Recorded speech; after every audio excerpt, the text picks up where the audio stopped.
If your agency does creative work, it's easy to think that what you deliver to your clients is all that matters. But according to Guy Bauer, founder of Umault, a B2B video ad agency, that's only half of the client satisfaction equation.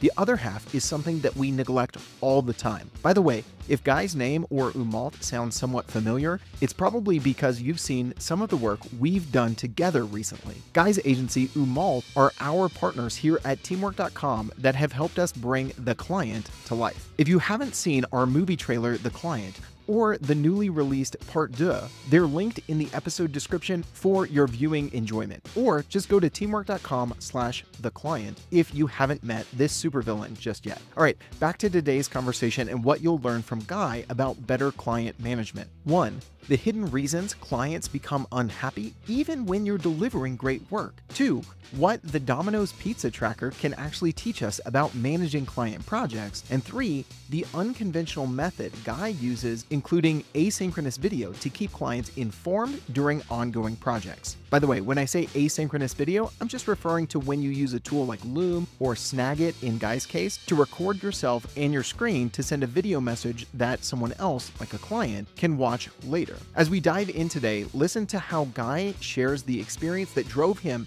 to change his entire approach to client communication, and it actually came when he was a client himself. Early in my agency's life, I engaged another agency to do something. I'm going to be very vague so that I don't hurt any feelings.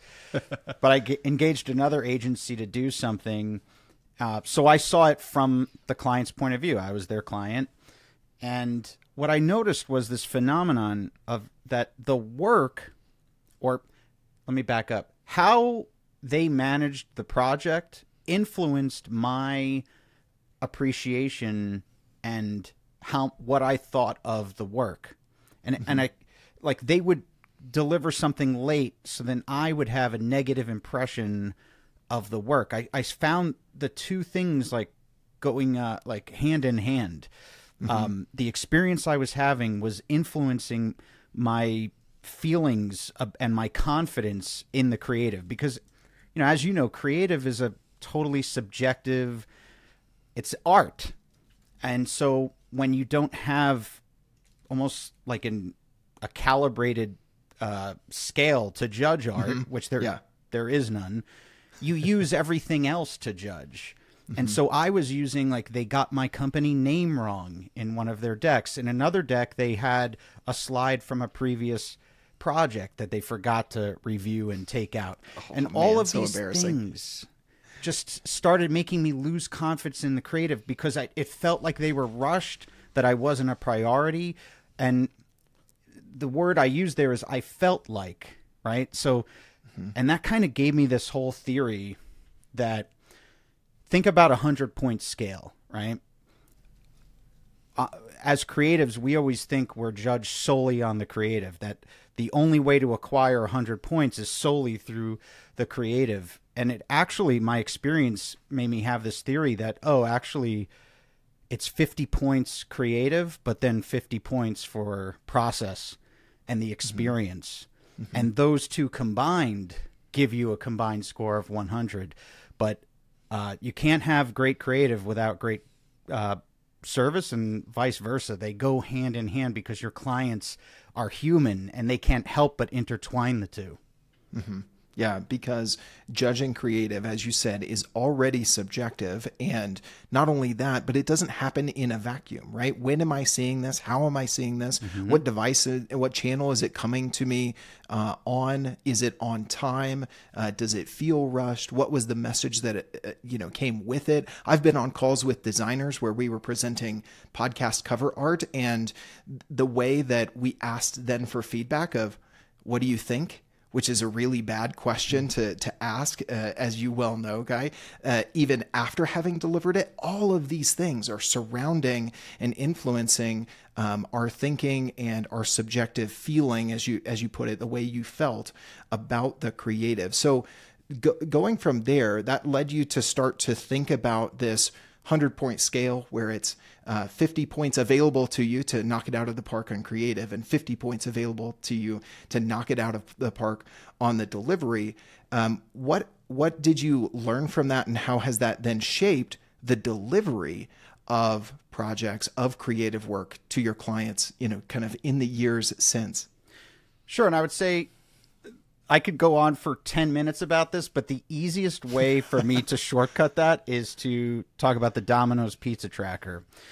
It's not just about delivery. So the pizza tracker, for those who don't know about it, if you have better eating habits than myself, you won't know about the Domino's both of us here, because the moment Guy says Domino's pizza tracker, I'm like, yeah, we're more of a Pizza Hut family in my house, but I definitely am familiar with the Domino's tracker. Anyway, that aside, go for it. Yeah, so the Domino's pizza tracker is you order it on their app, and then there's a tracker that tells you where the pizza is and what's happening to it. Because when you're hungry for pizza, that is the most important thing.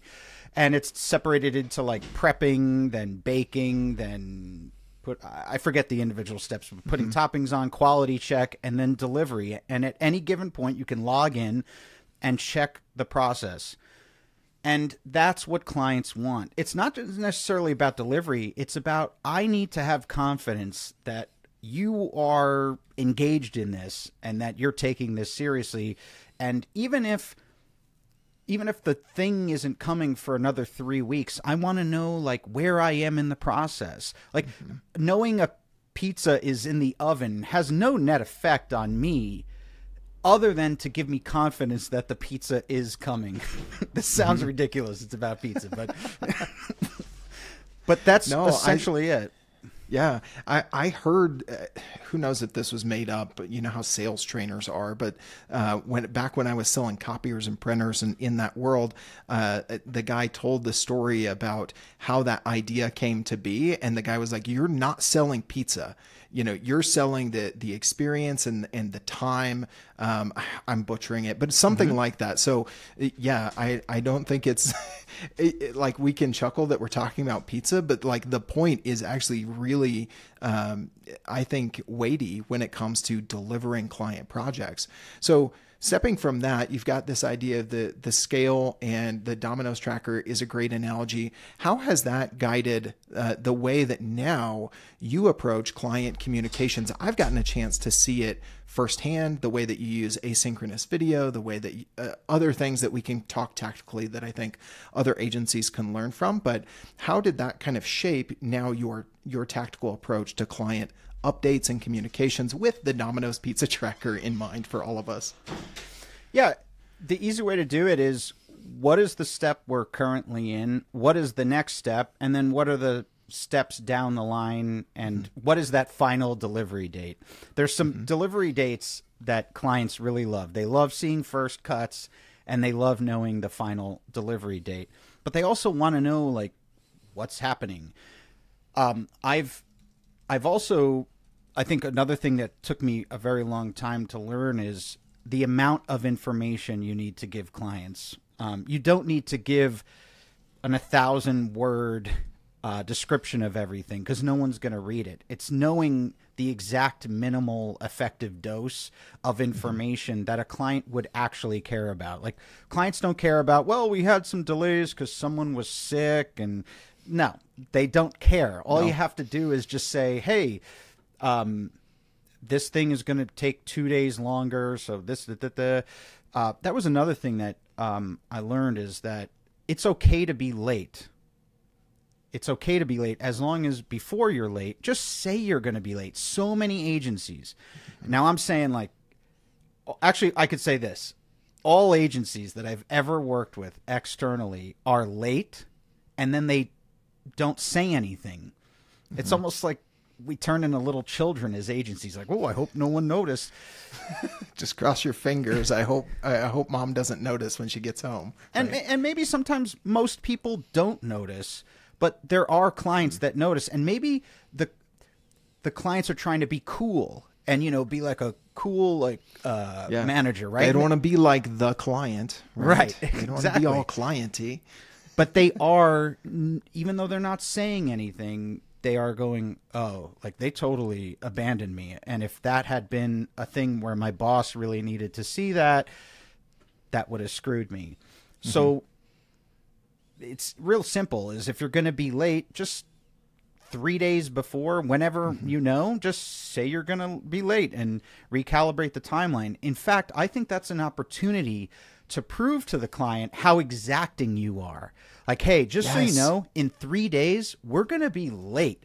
And then we've recalibrated the timeline and did some cool maneuvering so that it costs you no days off the final delivery. If you're a client, you're like, oh, this is the best agency ever.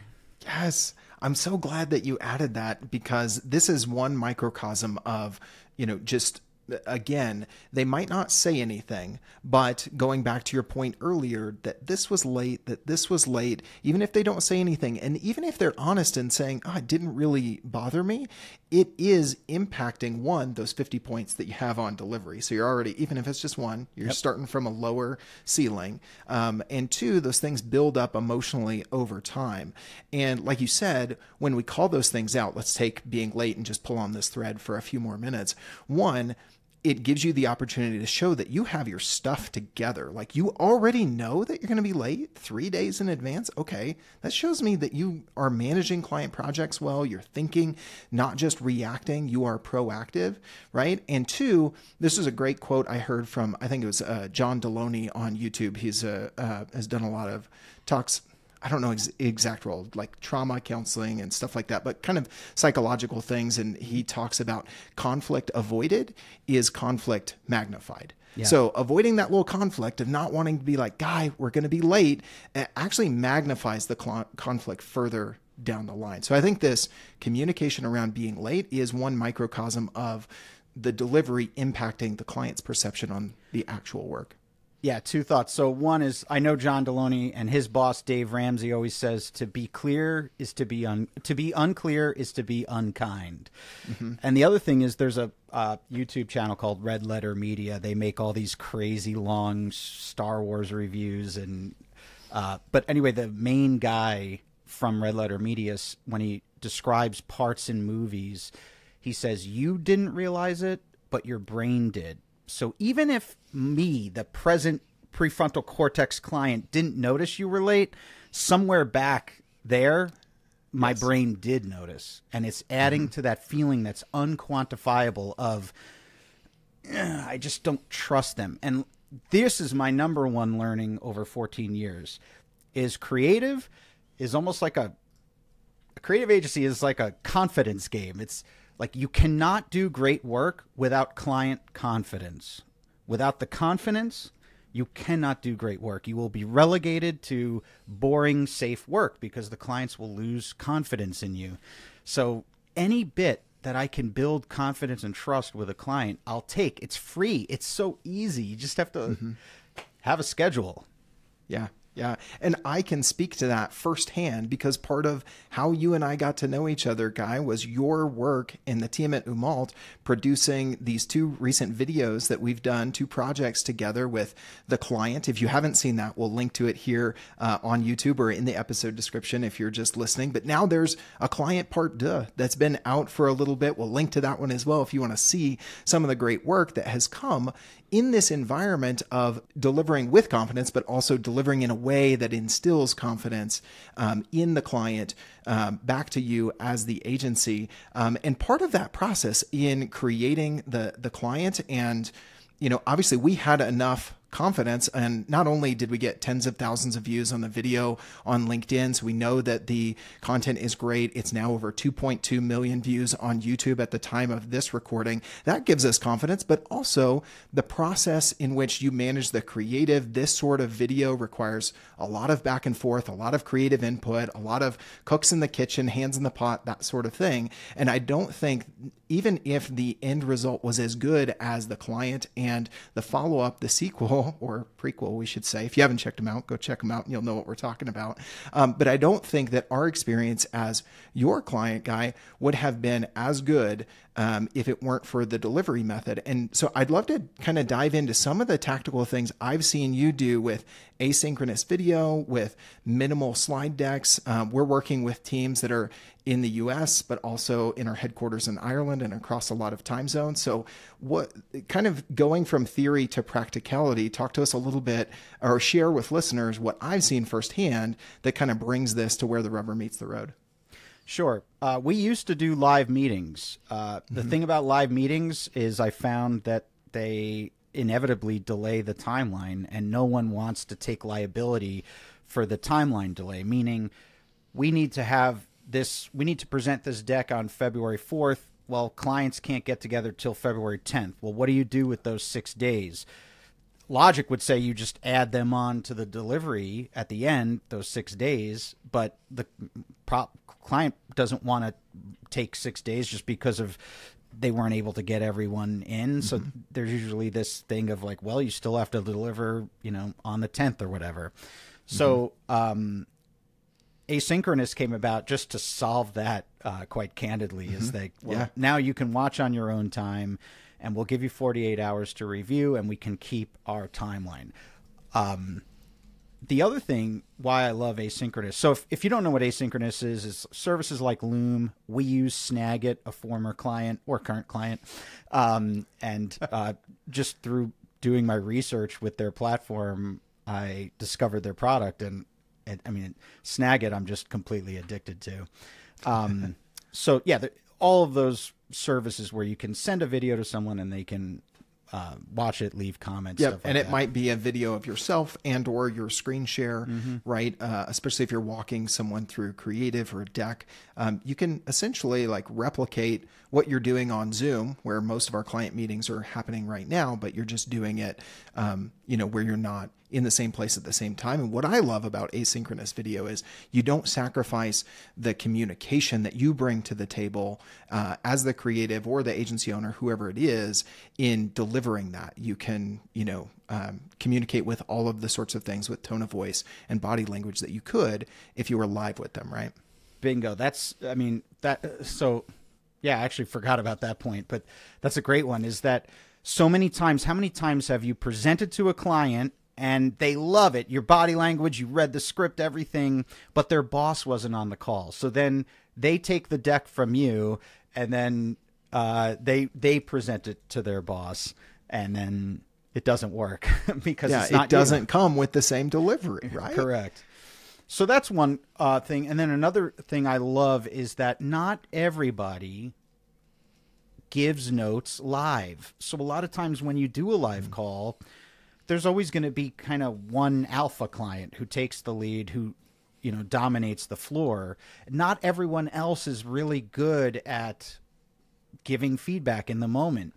And then after the call, if you've given clients 48 hours to review, not everyone remembers everything or, sits the same with it. And again, because the feedback delivery mechanism is almost democratized or outsourced to the client, the way you get feedback will be different every time, and it won't give everyone a voice or, or allow them to feel comfortable. So using a service like Loom or Snagit, it allows everybody to weigh in just a very organic way. So it just makes the client feel less on the,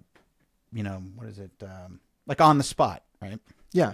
Yeah. It's like, give this feedback now or forever. It's like that moment. No one wants to pipe up in the middle of the wedding and say, when they say speak now or forever hold your peace, right? Even though some people are like, I think I might ought to speak up about this one or something, unless it's like, anyhow, maybe that's a bad analogy. That's extreme. But we've all been in those meetings where we either need to think about it a little bit more. We don't want to be the first one to give feedback, all of those sorts of things. So I didn't even think about that. And I've been the part of the client team on the other side of this. And it's been really helpful to be like, hey guys, we got another video from Guy. Here's our time. Here's our timeline. Here's our deadline to give that feedback.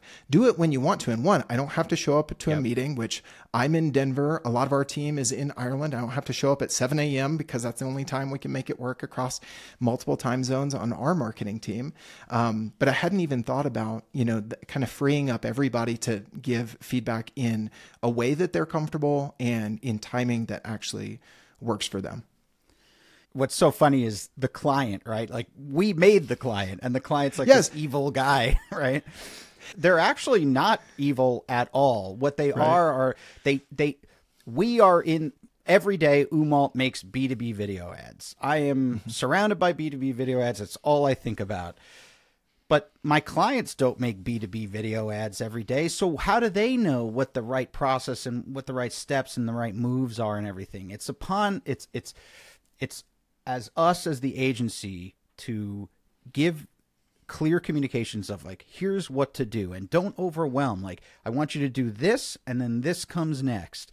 And like, how do I describe it? It's on us to make life easy for the client. It's almost like the way I think about it is there's some old animation of a lion with a like a thorn or a splinter, and the lion's mean to everybody. And then an animal just comes up and removes the splinter, and then the lion's really nice. And turns out the lion wasn't mean. The lion was just in pain. And 9 times out of 10, sometimes clients truly are bad, and you should not work with them. But 9 times out of 10, a client who is being clienty can actually benefit from systems and processes, which is the messaging we were making with teamwork. I love that. Another part that I think it's similar to what you've talked about here, and you mentioned earlier, and kind of what is the minimally viable, I knew I was going to stumble over that, the minimally viable amount of information that satisfies the client, that they feel informed, but they don't look at this wall of text and have the opposite effect of, oh, my agency doesn't understand that I have other things going on besides making this B2B video ad, and they're not really respecting my time because they gave me a wall of text. So I think you have managed to show kind of that minimally viable amount of information in kind of the timeline in the deck. That's always kind of the last slide that you're presenting in these asynchronous videos. For people who haven't seen it, maybe describe that a little bit and kind of what it typically looks like for folks, Guy. Sure. So every time we present anything that is a major milestone in the project, so that is scripts, storyboards, treatments, I'm trying to think of what else. That's really it. Anything where the creative is being baked out and we need client approval in order to move on to the next stage, they'll get an asynchronous presentation. Usually it'll always start with, all right, remember everybody, here's the brief. Here's the thing you approved last. That's the other thing is... that's a good point. Right? Like, where are we? Remind me. We always assume that clients know everything. Like, they don't. They may have forgotten something they told you last week. So here's where we are. Here's what you approved. Coming out of that, then here's the next step. And if we're presenting concepts, we'll show the 3 concepts. And then finally, all right, pick your concept by end of day Thursday. That's 48 hours from now. Out of that, we'll send a script. So it's a very simple pizza tracker deck of here's everything that's happened up to this point. Here's the thing that's currently in play, like where the pizza is now. This is what you need to approve. And then here's the next steps coming out of it and when you can expect, the final thing. Yeah. I think that was the answer to your question, but I forget the other question. That's okay. It was maybe a rambling one, but to keep going on what you said there, and maybe something for listeners right now, as Guy was saying, you guys took the time to identify what were your major milestones, right? Not only that are important to the client, but also are important to the process. Like, to go to the Domino's pizza tracker analogy, once it's in the oven, you can't go back to picking your toppings. And that's where some friction can really happen with clients. If you tell them later, well, we can't change that because you made this decision, it's kind of like the talking about being late, right? If you tell them that up front, like, you got to pick your toppings before it goes in the oven. And once you reach that point, it's kind of the point of no return. Maybe you could still change the address it's getting delivered to, but we can't put sausage instead of pepperoni now, right? So I think something for listeners, if you want to pause, write down what are those major milestones in your project that are kind of the point of no return that you need to, like, this domino has to fall before the next one. Now I'm really mixing Domino's metaphors, huh? Well, and here's the upshot, or the good news, is that clients get it. They really do. If you say, all right, just so you know, once they can't go back, they understand it. They really do. They're like very smart people. I feel like we withhold very important information from our clients because they wouldn't get it, and then get upset when they don't get it. Yeah, I mean, I think some of that is like we're afraid of that conflict. It goes back to that John Deloney quote: "The conflict avoided is conflict magnified." We're afraid of, well, what if they don't like that about the process, right? But instead, you need to, one, they understand that you have a process, right? And when we avoid talking about it, it's just delaying. It's not getting everything out in the open so that you can be on the same page about things, ahead of time. I also like that.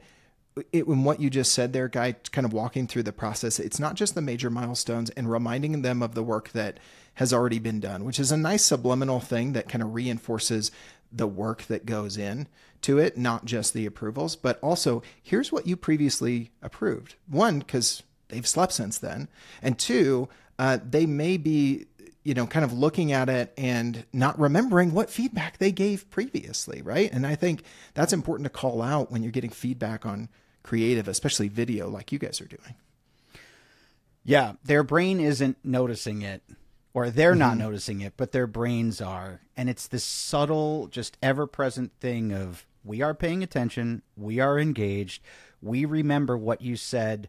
Another thing is, how many times as a client have you told another agency a bunch of stuff and then you never see it reflected anywhere else, and you just feel like, but that was important. Even if I'm going to give you some inside baseball, a lot of times clients send me these 10,000 word briefs, and just as a creative, I do have to actually ignore most of it because it's like way too complex and way too much detail. But you at least have to say, like, we got it, we digested it.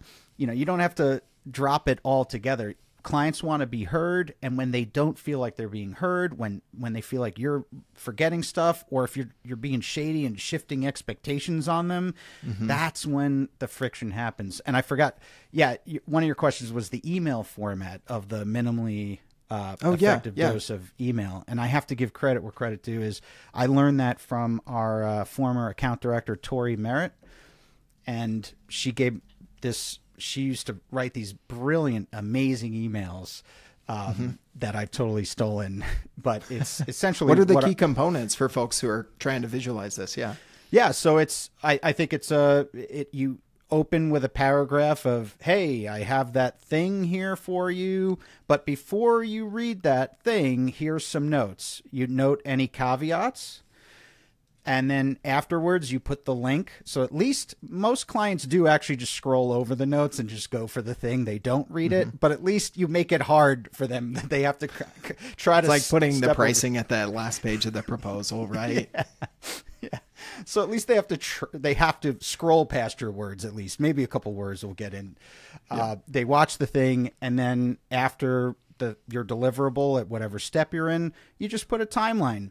And a little trick I learned from Tori is you should include previous steps with a little cross out on them, because people love getting stuff done. And when you see items crossed off, it just feels like a sense of accomplishment, like, yes, we're doing this. And then you put the next step in bolded and highlighted. So if you have a timeline, and our timeline steps are very shorthand. It's like first draft this day, feedback that day, second draft that day, feedback that day. It's very easy. It's not these long-winded things.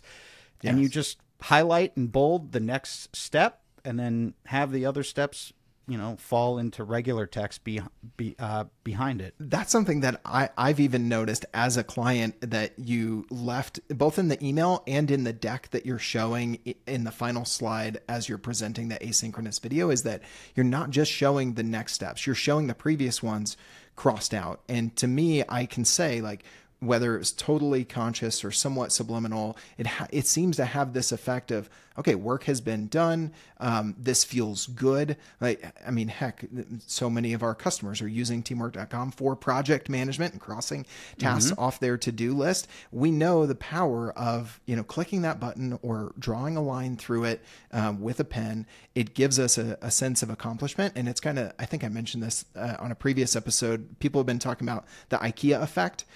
of how we're kind of emotionally attached to IKEA furniture, even though it's cheaper than other stuff we might buy, because we've put some blood, sweat, and tears into it, and splinters and all this sort of stuff. If you've got more people feeling like within the client account, they contributed to it and they're like, oh yeah, I remember that feedback step. I gave some notes to Guy on that last video. Then there's even more buy-in, which I think is a challenge in all sorts of client relationships, to build those relationships further within the account, right? Yeah. And to me, that's all based on trust and confidence. Because, you know, there's a lot of notes even when we work back and forth together, teamwork and Umault, there's some notes that I disagree with, right? That I'm like, no, don't do that. That's terrible. Those are usually my notes. No.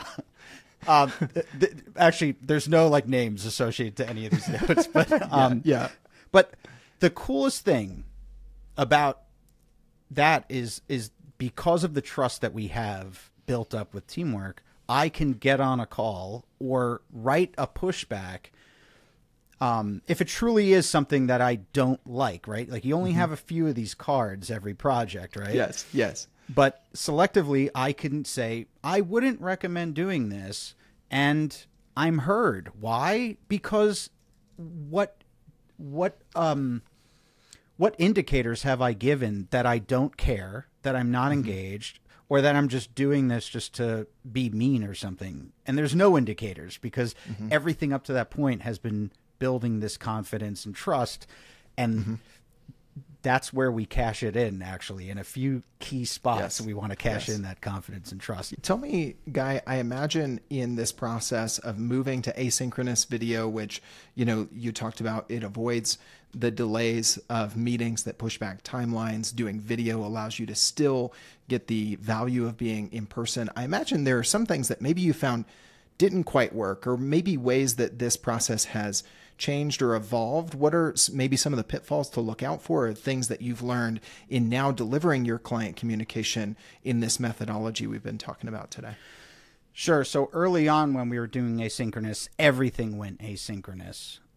And this happened on a client project where we said something asynchronously, client came back with essentially, we're not on the same page. And then we sent an asynchronous response.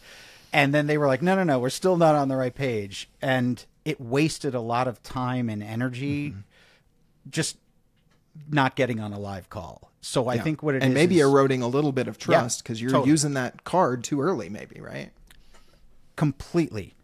So what I would say is, as long as everything's going smoothly, asynchronous is great. But when you notice some friction, or if there's things that are not on the same page, that's where a live call is great, because what asynchronous is total one-way communication, which when you're presenting something, that's fine, right? It's one way is fine. But when there's an issue that has come up, you do need two-way communication. And just sticking to asynchronous is just going to be, it actually takes up more time and results in way less efficiency and way more heartache. Yeah. I love that you actually said that. There I go, saying, I love that. I told you it would happen at least once or twice in this interview. Regular listeners of the show maybe have made a drinking game out of it at this point, but bringing up that point of there's still nuances to it. And I think that's the challenge, but also the opportunity with agency life is delivering services are different than shipping a product. And there are nuances. And I think when we paint with broad strokes, you know, you see this on LinkedIn these days of like, oh, every meeting could have been an email. Well, just because lots of meetings could be an email doesn't mean that everyone should, right? Absolutely 100%. And that's one of the biggest takeaways I've ever had in my career is I've always wanted to standardize everything and make rules. And the thing I've learned is that there are no rules. You could have standards. You can have like, standard operating procedure, but you also have to have the ability of just looking and reading the room and having the freedom to say, all right, we need to deviate from our process somewhat. I have a lot of clients who they'll accept the asynchronous stuff, but just from their personality profile, they thrive off of conversation, even if the net of the conversation is the same as it would have been in an email or an asynchronous thing. But they just need to have that back and forth and to sit with it and just hear you breathe and say it live. So, you still have to recognize that in your customers when you have different personality profiles. I would say what's interesting about teamwork and asynchronous is I think that's kind of how you all work, because you've had to span so many time zones. So you've all gotten used to kind of working with text and working out of sync. So sending looms back and forth and working on a Figma board where we jump in and out. Yeah, it's definitely, I think, part of the culture. And I think that's a good call out for listeners, Guy, to think about, hey, there might be a lot of ways that you could emulate this process of delivering updates to a client in the way that Guy's doing it. But it's not, just a silver bullet to everything related to client communication. But take it where you will and where it fits your culture and where it fits, the clients, that it makes sense.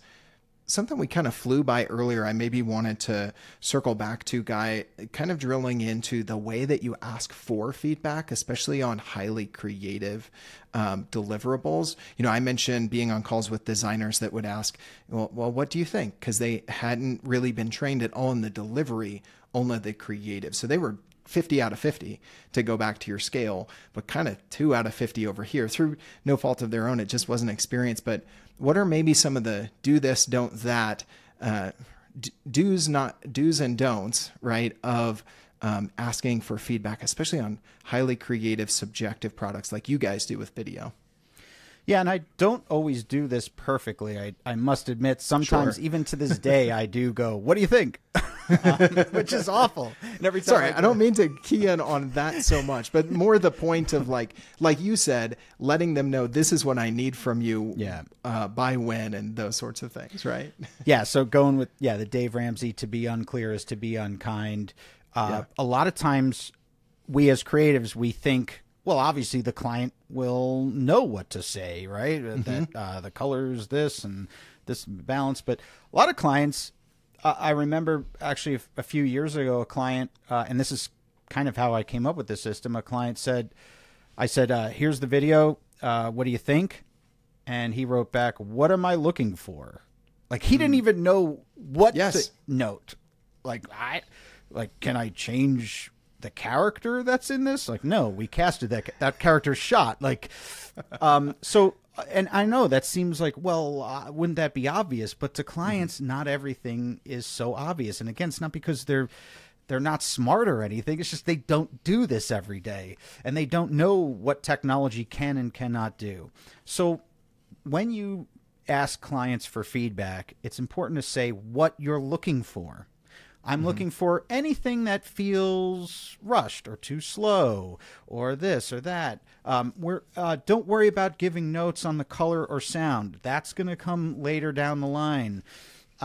We have that covered, because a lot of times the biggest issue with a first draft, at least in the video ad world, is the colors are all wonky. The sound isn't right. Completely out of level and out of, all that stuff. So it's important to note, like, we know it's bad. We know, and that's just not this step. This step is this. And so when you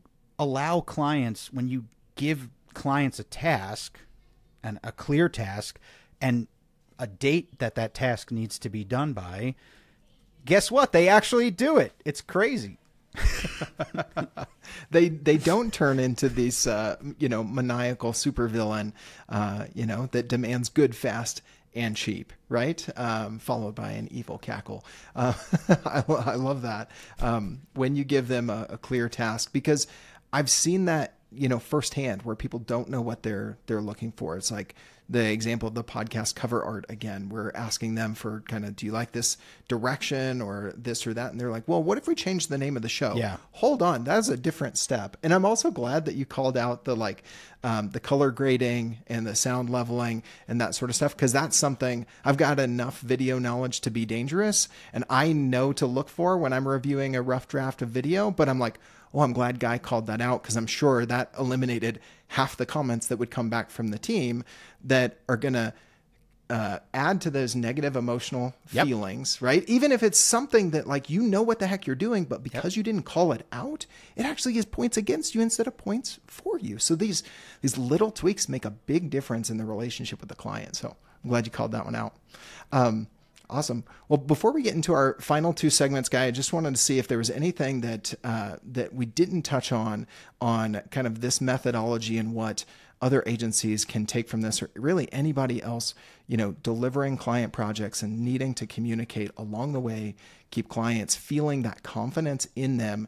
Anything that we didn't touch on you want to leave people with today? I would say I'll never forget this experience I had at Midway Airport. I don't know, 15 years ago.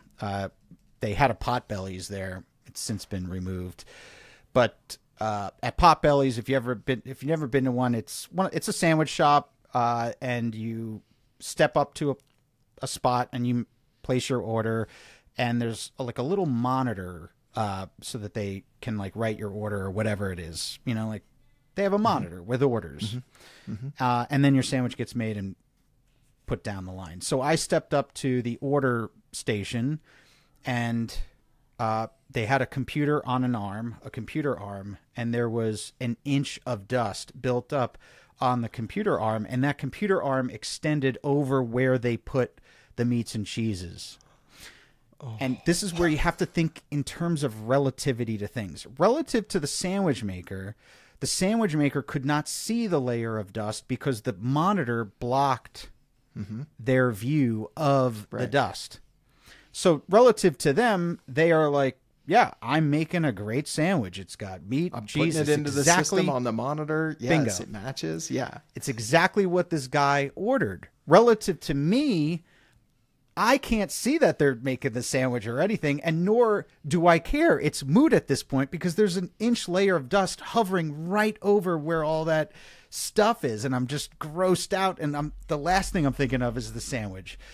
So my biggest thing for you to do is every once in a while, and it's on my calendar once a month, go in line. Now, as a service-based business, it's not as easy as a sandwich shop, but metaphorically, however that is for you, go stand in line as a customer and look at you through their point of view. Odds are there are very obvious things that you have, either systems or processes or whatever it is, that's the equivalent of a computer arm with an inch layer of dust hovering over the meat and cheese. Yes. And it's those things that have nothing to do with the quality of the sandwich, but everything to do with the quality of the sandwich. And so just get that different perspective. However you do it, it's different for every. In my case, what I do is I'll go on our website in incognito mode, so I don't have any cookies or anything, and I'll poke around. I'll call our number. How does that sound? The voicemail greeting, how does that sound? I'll fill out a form. How is it that when, what does it look like to me when I fill out a form?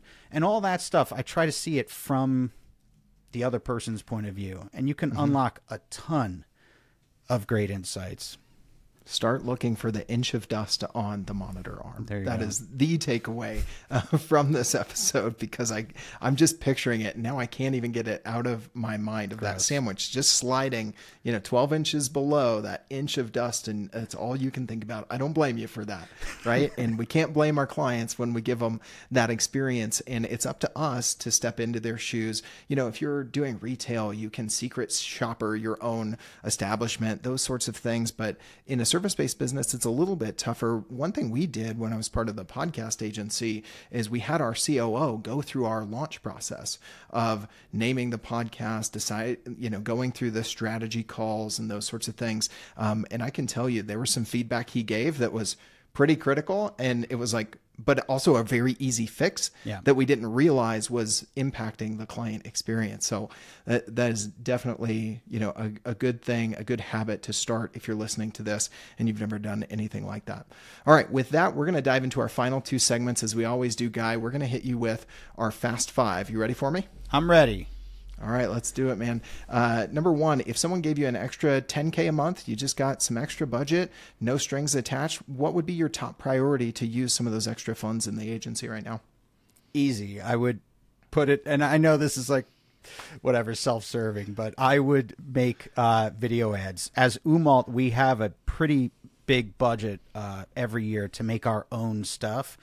And I found that no single other marketing activity that we do beats making our own ads. So to me, this one is pretty easy. Just add it to our budget and make more videos. I think that's smart. For anybody listening, if you didn't catch a few episodes back with Chris Dubois, who's talking about some research from WordStream that found that the agencies that they surveyed, 60% of their new clients are coming from referral, which is not controllable, not scalable. And so I love to hear examples like Guy just shared of the cobbler's kid actually having some dang shoes at this point. If you want to check that one out, we'll link to it in the description after you get through the rest of the conversation with Guy here. All right, number 2 on our Fast 5 that's semi-fast. What are some of your all-time favorite business books, especially as it relates to agency life? So the biggest book that has changed my life is a very expensive and long and somewhat boring book, but it's called Financial Management of a Marketing Firm by David C. Baker. I think it's on his site right now for $350 or something like that. But I can say with 100% realness, this is the most important book that you should read as owning a marketing agency. No other book has had that big of an impact.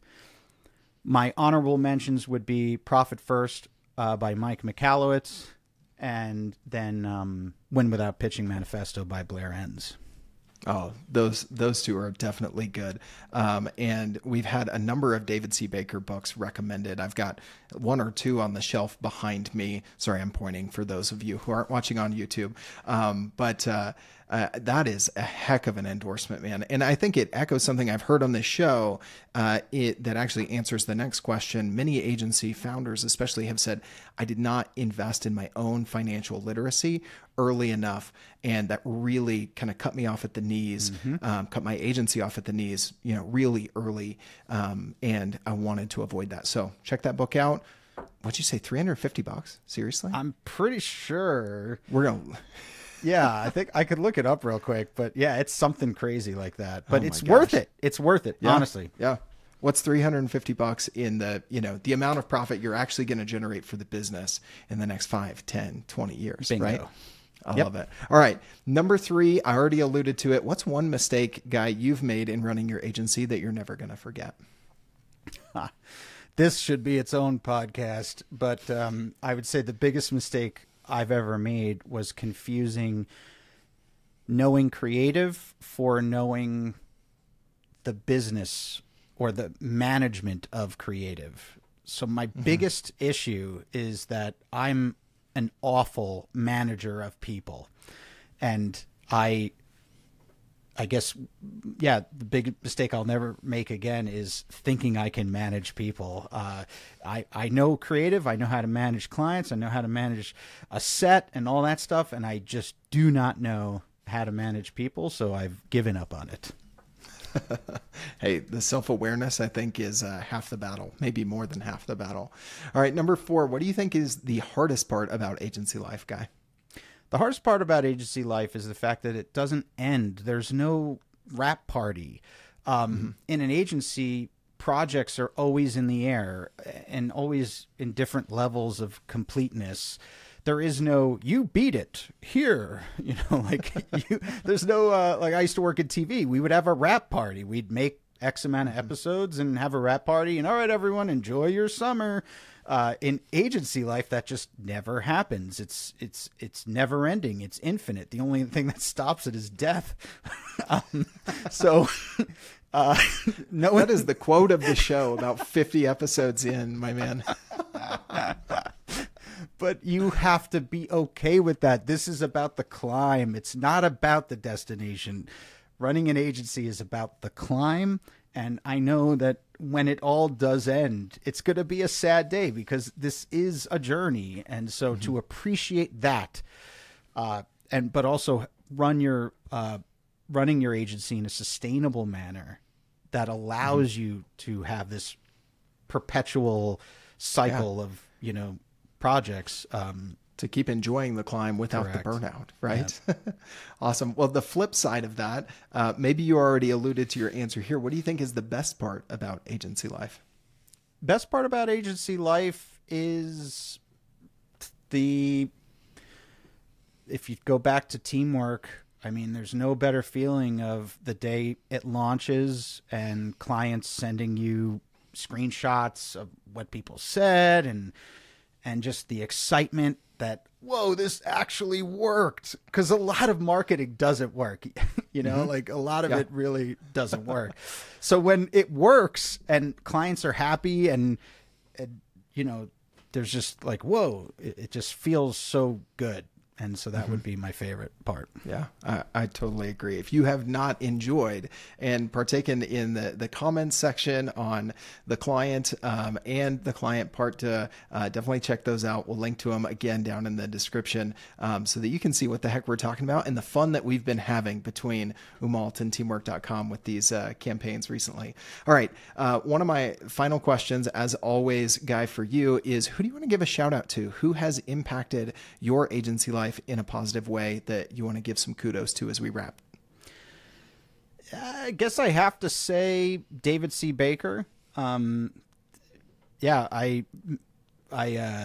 too, like many years ago, my agency was in complete turmoil because of my lack of management experience and financial literacy and all that stuff. And David C. Baker, man, he taught me the way, and I'll never go back. So biggest impact on my life and my agency so far.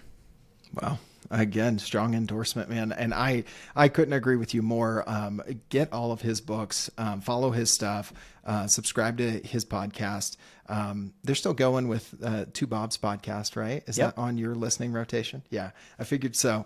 All right. Well, Guy, for anybody listening to this, how could they stay connected with you as a peer, find out more about what you and the team over at Umault are doing besides, you know, giving life to the client with us here at teamwork.com? Yeah, the best way to follow us is on LinkedIn. If you just search for Umault, Umault on LinkedIn, we're most active there. And then I'm also very active on LinkedIn as well, Guy Bauer. And you can check us out at umault.com. I love it. Guy, thank you so much for making time for this. This has been a pleasure. It is a pleasure as we interact via asynchronous communication, but it's great to be one-on-one live together. And I think it was a great conversation for listeners as well. So thank you for making time to be on the show today. Yeah, my pleasure. Thanks so much for having me. It was awesome.